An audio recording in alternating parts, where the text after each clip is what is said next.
Jackson with Ascension 21. We have a special interview and showing for you guys. I'm here with Daryl Hambrick, Executive Director of the River Road African American Museum right here in Donaldsonville, in Ascension Parish, a treasure. Thank you for doing this interview with us. So we're standing in the River Road African American Museum. We'll get to how this came about in just a bit. But right here on the wall, I see seeking to know the past in order to understand the future. And there's a lot of the past and the future tied right here into this museum. Tell me why it's important for people to know that this is here in Donaldsonville. Well, I mean, we live in one of the richest historical corridors in America. I mean, the Mississippi River is just beyond us here. And so when you take that information and the history and the families and the lives that have been impacted by just that river, there are so many stories that it makes it compelling for us to be here. We have to be here to tell these stories. A lot of these stories weren't told and cannot be told. But when we do the research and find out these historical facts, we like the public to know, and so it's important that we're here. My sister and I was working on an obituary for a lady who was born at Belle Helene Plantation, 100 years old, and we had no idea who her family members were, and the family didn't have any idea of who her family were. And so we felt like we were burying our history. And so we were like, God, we should talk to these people. We should go into our community and learn more from our elders, find out about the past so that we can understand where we are in this future. And so as we begin to go into our community, stories just begin to unfold. And you'll learn about those stories here as you visit with us at the museum. So many different artifacts and sculptures here in this room, but you mentioned that Ascension Parish, Donaldsonville, had a plethora of plantations, and there's a map behind us that sticks out, and it kind of shows just how many plantations are right here or were in Ascension Parish. Tell me about that. When you visit our museum, we like to show this map and point out just how many plantations. People wonder why sugar, why cotton, why tobacco, but you can clearly see pink and blue on this map representing all of the cotton plantations. And the pink and blue starts in Natchez and works its way down on one side of the river into West Baton Rouge, picks up at the top of the other side of the map and goes all the way into New Orleans, yellow and green, highlighting all of the sugarcane plantations. And as you can see, there were hundreds of them. Ascension Parish ending up having some of the largest sugar plantations here. And a lot of that is still affecting the way things move in Ascension today. Even new businesses, new industries that are popping up, it's still tied into this map. We have to learn this history. We have to understand that it happened. It is our past. We're not happy about all of those things that happened in our past, but yet we can learn from them and make sure that the future is much better. And when we talk about the past, the future, learning and understanding, a part of that is last names that can even be remembered from that time that's still flowing in today. Also here, you could track genealogy. Yes. There is dozens of names on this wall. And when you hear on television today, Ancestry.com and all of this about how you can get your DNA sampled and find out where you came from.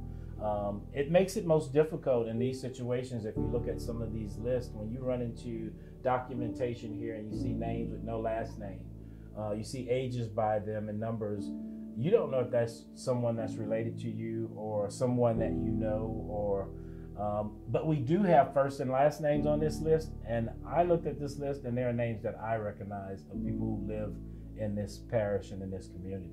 So we know that their genealogical history is connected to some of these lists and documents that we have here. All right, so let's talk about the art on the walls. And it's art, but it's buried in history. Yes. Artists come to our museum often, and they fall in love with the history, and I guess visually they go back and conceive something and bring it to us. That you see here is Alvin Baptiste. Alvin is a local Donaldsonvillian who has an art gallery right around the corner from here. One of our first treasures when we came to Donaldsonville was Alvin, and just to see his ability to captivate some of the scenery and some of the the historical memorabilia in that comes across in the paintings. How does this young man able to visualize that? But he listens to the stories and listens to some of the information that we give here at the museum, and he goes back. This is the moss gatherers. What would you use moss for? Most of the furniture and mattresses and anything of that time that had any kind of stuffing in it was used with moss. It was referred to as horsehair. You ever heard of horsehair?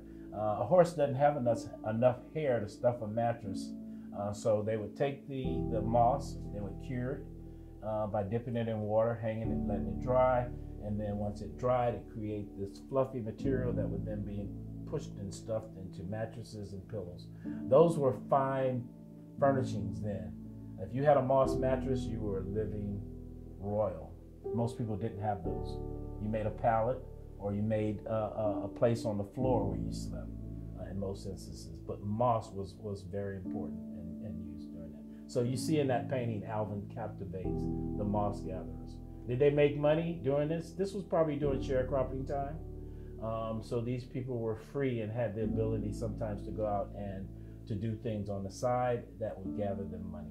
You get 3 to 5 cents a bale for a bale of moss. So you know it took a lot of moss to get a bale. Wow. And this is, they're sharecroppers, so now they're earning wages for the work that they're doing, gathering moss to create a product. But then you think about Ascension Parish and what we had to offer, so much sugar, you mentioned before, and those times when people were not earning wages. And so you kind of got to get into the uncomfortable conversation of slavery and how it ended up here in our parish and how many people were moved throughout Ascension Parish and went beyond that. So some of these pictures even depict the uncomfortable. So you have a man here beaten. It kind of shows that aspect, and you even have people gathered, standing around, showing those times. And so tell me a little bit about the uncomfortable conversation that's shown in this museum, but why it's important to know. Well, the other thing that we noticed when we came back to this area, we went on the plantation tours, and we went up and down the river and visited many of these plantations, and they talked about the people who lived in those houses and their lifestyle and about the sugar and how wealthy their lives were, but they never talked about those people who made it possible. And we wanted to know about those lives of those people who worked those plantations, who took care of those families. And that's the story that comes out here in this part of our exhibit. Slavery begins in Louisiana in the 1700s. Even though it had existed on the eastern coast from the 1600s. So here you now have Louisiana and this whole part of, different part of the country now buying into this whole process. Slavery begins here, and it is a brutal system. People were swapped and traded, and families were destroyed, languages. You weren't allowed to read, you weren't allowed to own anything. You didn't even own your own life, per se. They controlled how many children you had, when you had them, where you had them.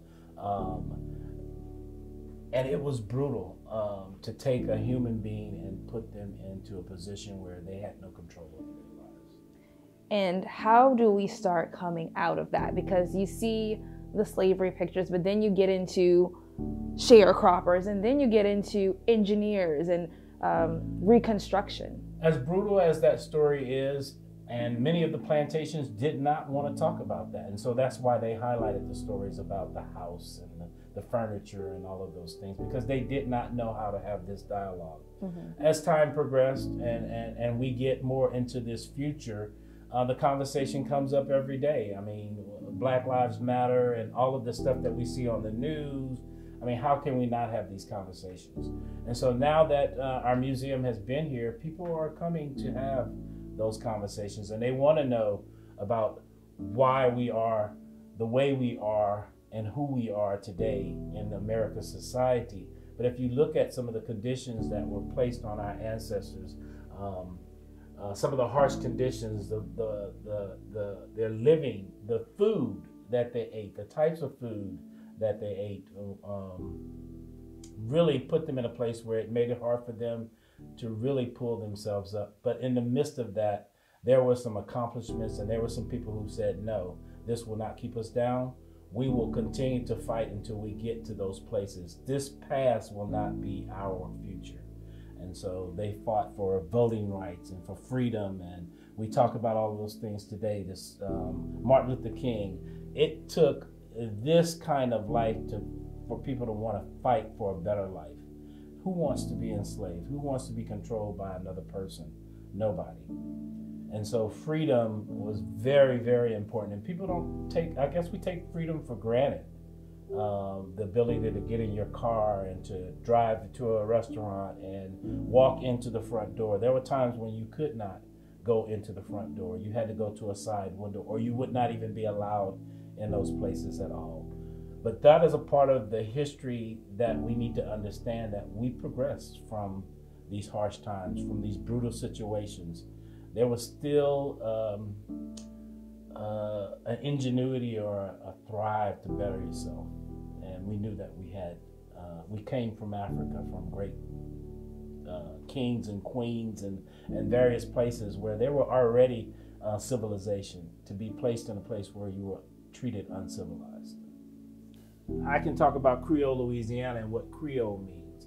Because if you see Creole here on this sign, it's in various languages. Creole doesn't only exist in Louisiana. But if you go to Haiti and you go to South America and you go to Africa and to various continents, there are various connotations of what the word Creole means. Europeans first born in Louisiana were considered Creoles. So if you were from France and your daughter was born here, she would be Creole because she was not born in France. Right. There was also another definition that meant that if you had African, European, Native American, any mixtures or combinations of those bloodlines, and you lived here in South Louisiana, then you could fall into that Creole category as well.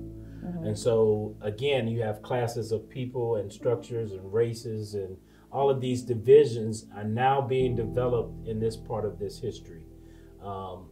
To keep us segregated, to keep us frustrated, to keep us from coming together. And so you see these different differentiations. Here you see mulattoes, mulatto, quadroon, Negro. And you're talking about Black people or African American people or people who were born, some in this country who carry the African heritage. But here you see them divided into various, depending on the amount of blood that you have within your system. Quadroon, sextagoon, octagoons, 1/6, 1/8, 1/4 of Black blood. And that way you were disseminated. And these people were listed here because these were free people. And they had different jobs. This guy was a steamboater, so he worked on boats. This comes from the records from the archives here in the courthouse. Some of these are baptismal records from the Catholic Church. They're very good at documenting and captivating the history through baptisms, marriages, christenings. And so here you see these are original documents, information from original documents that was devised and researched through our courthouse. So it starts off, everyone comes in, they're stolen, and then your mind starts to be conditioned as to how you're better or who you are based off of a whole nother culture. Yes. And then you have, you're getting into your Creole. And so people, if you were free, and we have to realize that there were free people here who lived in Donaldsonville and in Ascension Parish. This was the largest population outside of New Orleans, next to Natchitoches, Louisiana. And so you had free people who lived amongst those who were enslaved. And a lot of people don't think about those free people. We always think of our ancestry as directly related to slavery, and that your ancestors had to be enslaved at some point. But there were a lot of people who came from families who were never enslaved, who had their freedom, or who were able to buy their freedom, or it was even given to them by some special deed. But just imagine if you came from a family that was never enslaved. You had education. There was education always prominent in your family. That was quite different from some of those other families who never had an opportunity to even see a book, nevertheless read a book, or even know how to read a book. But freedom comes now. Do you stay on the plantation? Where would you go? I mean, your grandmother's buried in the field back here. Your grandfather, this is your grandmother's house that she grew up in, your mom grew up in. Do you leave this house and go to freedom? Many families were forced into that situation. Do you stay here? I'm not leaving mama, I'm not leaving papa, I'm staying here. Some of them said, go as far as you can, get away from here. Freedom is what's gonna change your life. It'll make it better. Some of those people went to freedom, came back, got their parents, got their other family members, and brought them to freedom with them as well. The Underground Railroad that we know that exists, just imagine trying to get from Louisiana to the north. That was so many processes that you had to go through to get that far north. Many of them went into Mexico, which was just as free as anywhere else, and so there was a shorter distance. And so when we think about the Underground Railroad here in Louisiana, people got away to freedom any way that they could. The story of Box Brown is here in our museum, where he shipped himself to freedom. Can you imagine putting yourself into a box crate and shipping yourself for months inside of this cargo in a ship just so that you could have freedom? Freedom to some is not what freedom is to everyone. And to be free from this process and this atrocity of what happened to these people on these plantations. Freedom should mean everything to everyone to even understand what they went through in this process. Right. And even here in the museum, you also talk about people who did leave, come back, and contribute to society. This is Norbert Rillieux, who's known as the father of chemical engineering. And his achievements right here in Ascension Parish, Duncan Kenner was one of the plantation owners who used and was able to use the process. He goes to Europe and France and becomes educated, comes back to Louisiana and develops a process for crystallizing sugar. And that changed the whole evolution here. Now you have this crystallization of this product that it changes the form, the way it can be shipped, the way it can be used, and the taste of it changes as well. And so here you have engineering at its best, and who but Norbert Rillieux becomes one of the fathers of that process. A free man of color who was allowed to be educated and went to Paris and was educated and came back to Louisiana to use that education to take away the hard work. The Jamaican train was a process for processing sugar. It had 3 big, large kettles, and you may see these big kettles out in people's yards where they have flowers and fish ponds. And these kettles were lined up, and they would be sized down to smaller sizes. You would boil in one pot, and then you had to pour that hot sugar into another pot, boil it for another period. Take it out of that process, pour it into a smaller pot, and boil it until you got that consistency. Can you imagine standing over a fire all day, boiling sugar, hot, boiling, bubbling sugar? Process, and it's your job to process. This was part of that process. The sugar had to be planted, it had to be cut, it had to be crushed, it then had to be turned into this product that was so valuable. Sugar becomes as valuable as gold during this period. But as we leave this red room and move into this yellow room, I invite you in. We take on a different light.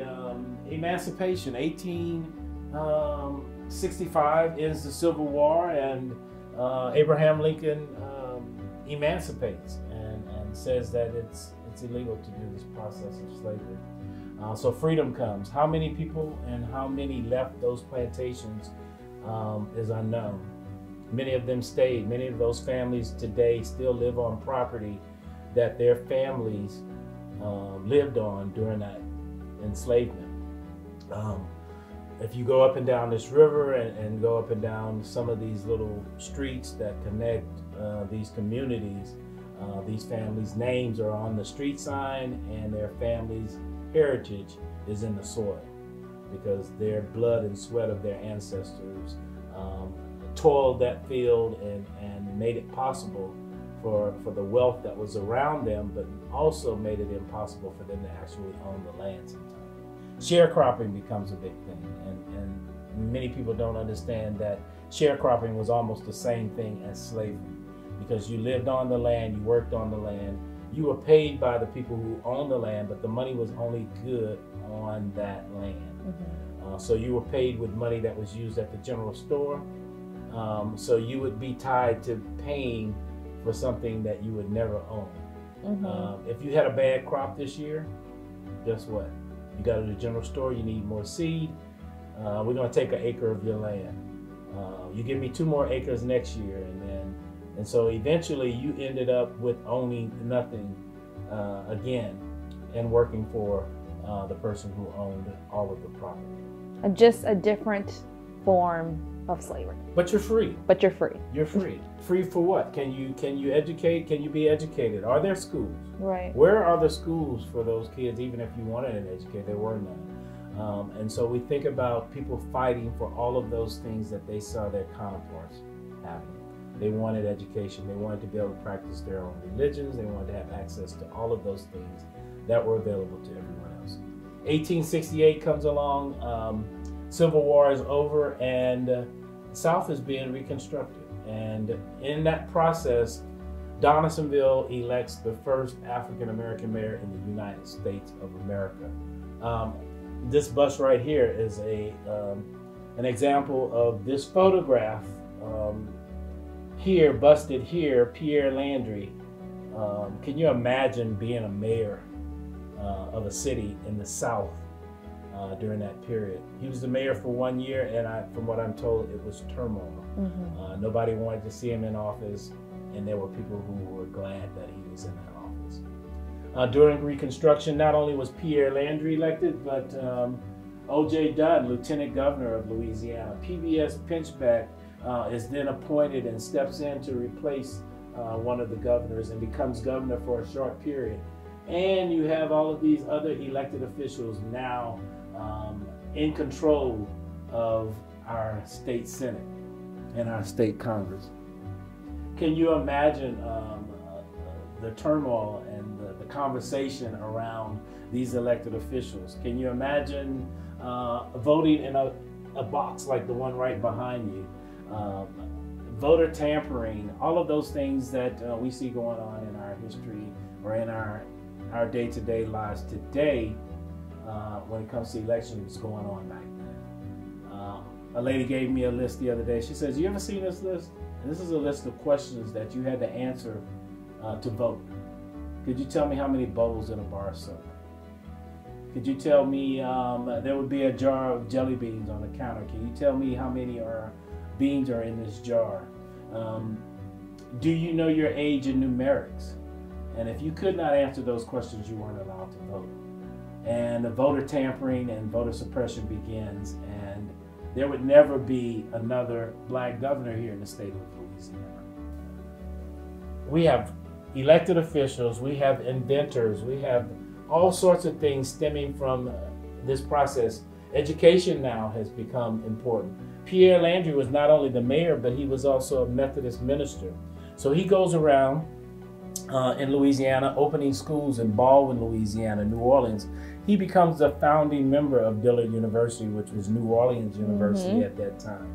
His son, photographed here, L.B. Landry, is L.B. Landry High School's namesake, who was a doctor. Can you imagine? This is 3 years after slavery. He becomes a mayor. Less than 50 years later, his son becomes a doctor. And so education, ministry. Pierre Landry is also a lawyer. Can you imagine that? So he's representing his people, fighting for rights, for freedom, and becoming a vital voice in the community. And that happened throughout Louisiana. And there were some people who really didn't find this very Right. exciting, and they fought against it. So now you see the Ku Klux Klan, and you see Jim Crow era coming around, and laws that's separate but equal. And yeah, they were separate, but they were never equal. And so people are fighting for different reasons and for different things, but they're all fighting for the uprising and to elevate the people who had been treated so severely during these harsh times for slavery. So you leave this red room, you come into the We Be Free, the Reconstruction and Politics room. How did they start to dabble into education to get to this point? Well, you had free people around you, and there were people around who were dabbling in education and getting books, getting a Bible. The Bible was the main book that was available to anyone in the African American community. And so if you were caught with a book, you better be caught with the Bible, and you better be reading certain sections and certain scriptures out of that Bible. And so through that process, education becomes important. You also have free people who have already been educated, so they're fighting for education for their counterparts. They want to see their children and their grandchildren and their neighbors' children have the ability to go to school and to be educated and to have access to college and universities and to create careers just beyond the workforce. Yes, we were the main part of the workforce. We built, we lumbered, we were the masonaries and the ones who built this entire part of South Louisiana. You go into the swamps, you harvest the trees, you turn them into lumber, and now you're building buildings. The entire city of New Orleans, Baton Rouge, all of these plantations are made out of cypress. How do you think that cypress got from those swamps? It was mules and horses and Africans and people working by hand to do that. So slave labor did not only exist on plantations, but it existed beyond that, even into the building of the cities, New Orleans, all of that. One building that we like to focus on here in Donaldsonville is the True Friends Hall. Would you believe that? Here in Donaldsonville, and I would keep saying Donaldsonville. Why Donaldsonville? It was the next major city to be developed, being developed here in Louisiana. And people think, well, what about Baton Rouge? What about Monroe and all of those? No, it was New Orleans, Natchitoches, Donaldsonville, and that was the growth of this town. Everybody wanted to be a part of that, so you had many different nationalities here. There were Germans, there were French, there were Spanish, there were Canary Islanders, the natives, the Africans, and all of these cultures, even Jews here in this community, flocked to Donaldsonville because they saw the wealth and the money that was being developed around this sugar and this product.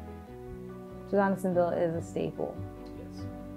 Donaldsonville was destined. And so here you have these free people living amongst these politicians, amongst these educators, and they're watching what's going on around. They're also influential in what's going on in New Orleans, and so they're mimicking and bringing that same kind of life here to Donaldsonville that they saw in New Orleans. The True Friends Hall, which is built right around the corner by a group of black men in this community, it was a benevolent society, and benevolent societies were the HMOs of the time for black people. You could not be insured by State Farm or any of those major insurers during that time. Yet when you were on the plantation, you were insured daily because you were part of the property. But now you're free and you go to be insured, and these people saying you're not insurable, you have no value. And so how do you take care of yourself in that situation? So these benevolent societies were developed. If you were a member, you paid 5 cents or 10 cents, depending on what their dues were. If you got sick, someone died, someone was murdered or whatever, these people would come together and support you, help pay for the funeral, help pay the doctor's bill, make sure that you had the things that you needed to survive in this society. And so around the corner from our museum here in Donaldsonville on LaSarge Street is the True Friends Hall. And hopefully you'll get a chance to see and visit and take a look at that building. And we're in the process of restoring that building to bring it back to our community. We want to make it into a music school. Nice. Downstairs in that building was a music hall, and many musicians traveled through this area. And we'll learn about the music history as we move into our next exhibit and learn about the rules of jazz. But many of the Chitlin Circuit musicians played at the True Friends Hall. James Brown, Tina Turner, Joe Tex, all of those musicians, when they traveled through these communities going to New Orleans, you couldn't stay in major hotels. There were laws that restricted us from eating, residing, driving in certain places. If you heard of the Green Book, there were Sundown Towns and places that you couldn't be caught after sundown. And so Donaldsonville became one of those places where you could go and you could play in a safe environment. You were in your own community, and that's where they wanted us to stay amongst ourselves. Until they realized that the music and the sounds that were coming out of these places was very, very inspiring. And so now this music and stuff has taken to their ears, and they want to hear more of it. And so there are certain things about this freedom that's beginning to spread and become contagious. And I think the music was one of the things that becomes, we call it the ultimate expression of freedom. Because if you could play music and get away from that plantation life, music, every culture has music. If you go to China, if you go to Mexico or anywhere, every culture has music. But can you imagine the Africans being brought here and their drums being taken away? That was one of the harsh realities. Their drums were their message codes, their call, their communication. They could beat certain beats on the drum and they knew what was going on around. Mm-hmm. So when you take away our communication skills, you take away our education, you take away the reading, everything that a culture needs to survive, how does this culture reinvent themselves in a new world? And so that's what the Africans had to do, is try to figure out, where do we fit in? Do we fit in Creole society? Do we fit in, where, and sometimes you were placed in places regardless, just on the base of the color of your skin. Mm-hmm. Regardless of whether you were free or whether, if you had the color and looked like that, then you could be placed in certain places. And as we walk into this next exhibit on music, that piece of furniture that you see there is an organ that was played by the lady who lived in this house. Her name was Sylvia Watkins. Sylvia Watkins was a great-granddaughter of Dr. Laurie and was a musician at the church founded by the mayor, Pierre Landry. And so you can see that here in Donaldsonville, this history just connects and overlaps. Musically, this area. Take a look at this guy right here. And I could go on and we could talk about this, but I want to point this one fact out, that King Oliver right here was born in Aben, which is almost 2 miles from Donaldsonville. This is Louis Armstrong. Louis Armstrong's 15 years old. He gets a start in his band. King Oliver was born in Ascension Parish. Louis Armstrong is the father of jazz. We say that the grandfather of jazz comes from Ascension Parish because he teaches and mentors Louis Armstrong at the age of 15. This is King Oliver's Creole Jazz Band, which is one of the famous jazz bands from New Orleans. Many of the musicians on this wall come up from the area up and down this river. They went to New Orleans, became famous, and when you asked them where they were from, guess what they would say? New Orleans. Because if you were from New Orleans and you had music, jazz in your system, or could play that music, your value was raised. And so here you have a freedom beyond the plantation, beyond these small towns that have taken you not only into major cities, but now you're traveling even to Europe in various places. So music becomes the ultimate expression of freedom for many of the black men that you see in these photographs. Very few women were allowed to participate in music because they said that women's place was at home. Men should be out, but women should not be in nightclubs playing music and singing and participating. So it stifled a lot of women from being part of this music industry. But you can see in some of the photographs, women did make their appearances, make their way on stage. God, I'm seeing Claiborne Williams had a lot to do with Bayou Lafourche and Donaldsonville and all these different people who are just prevalent in music right here in Ascension Parish, right here in Donaldsonville. That's amazing. About Louis Armstrong, you know, Ascension Parish. Wait, no, don't go anywhere. Look at this. What is this guy doing here? Do you know? Do you recognize him? I see the Pink Panther. The Pink Panther. So I'm trying in the museum. Yes, Pink Panther. Would you believe that the saxophone solo from the Pink Panther cartoon is played by Plas Johnson, who was born here in Donaldsonville? That's awesome. I mean, so when I bring kids in and even adults into the museum to learn this history, yeah, it starts off a little on the sad side, and it was harsh. But as you become and realize all the contributions that African Americans have made, not only to Louisiana, but to the world, it's amazing. And the stories can go on and on and on and on and on, and I guess we will go on. We will go on, we will continue, and the River Road African American Museum is here. It's here to stay. And if you want to check it out, you want to come talk to Mr. Hambrick yourself, see some of the history, not only from the past, but progressing and continuing to progress, you can come right here to Donaldsonville and check it out. Tell people what they can do if they want to get in this building. And we want to invite you to come out, take the tours. We need volunteers, we need supporters, we need financial support, we need people who have expertise, whether it be in IT or whether it be in exhibit design, music. If you have any interest in this history and developing and making it something bigger and brighter for the future, we invite you to come and visit with us, take a tour. You can go to our website, visit us at aamuseum.org is our website. Go to our Twitter, go to our Facebook, all of our social medias, and check out this history. I think it's very important, not only to Louisiana, but to the world.